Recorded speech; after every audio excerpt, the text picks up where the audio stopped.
Hi అండి, ఎలా ఉన్నారు? బాగున్నారా? మీకు అందరికీ దీపావళి శుభాకాంక్షలు అండి. ఇదైతే అరిటాకులు తోరణం అండి. అరిటాకులతో చేశాను నేను. ఇలాగా చేసి చందనం రాసి బొట్టు పెట్టడం జరిగింది. ఇవన్నీ కూడా రాత్రి గుచ్చి ఇలా పెట్టుకున్నాను అనమాట నేను ముందుగానే.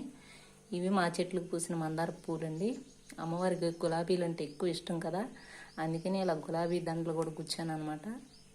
ఇలా చామంతి పూలు, బంతి పూలు, అలాగే మా చెట్టుకు పూసిన మందార పూలు. ఎరుపంటే ఆమెకు చాలా ఇష్టం కదా. ఈ తోరణం కట్టడానికి నాకు 2 గంటల పైన పట్టింది టైం. ఫస్ట్ టైం కూర్చానండి నేను ఇలాగా. మీకు నచ్చిందా?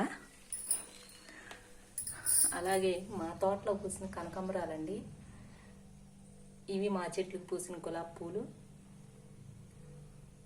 నేనైతే ఇలా అలంకారం చేశాను. ఎంత అలంకారం చేసినా కూడా తక్కువే అనిపిస్తుంది నాకు, ఎందుకని. కానీ ఇవైతే ఎర్ర తామర పూలండి. నేను విజయవాడ నుంచి తెప్పించాను అనమాట.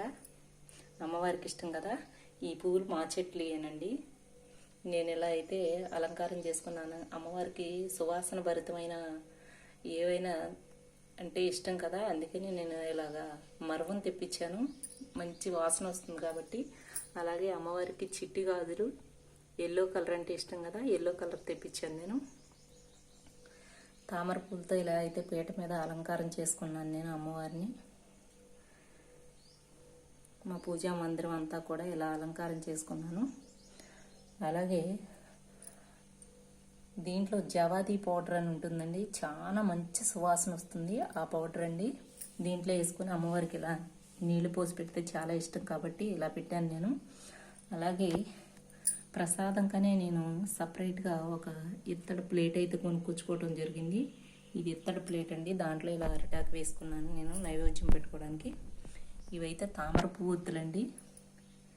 మొన్న నానబెట్టేసి ఉంచాను నేను, ఎందుకంటే ఇవి గట్టిగా ఉంటాయి కాబట్టి కొంచెం నానితే మెత్తపడతాయి అని చెప్పి ముందుగానే నానబెట్టుకొని ఉంచుకున్నాను. తామర పువ్వులు ఇలా అయితే సిద్ధం చేసుకున్నాను.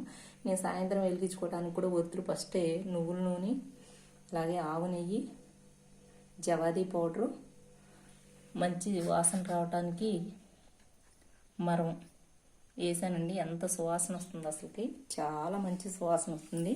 అమ్మవారికి అయితే చాలా ఇష్టం కదా. నేనైతే ఇలా అలంకారం చేసుకున్నానండి.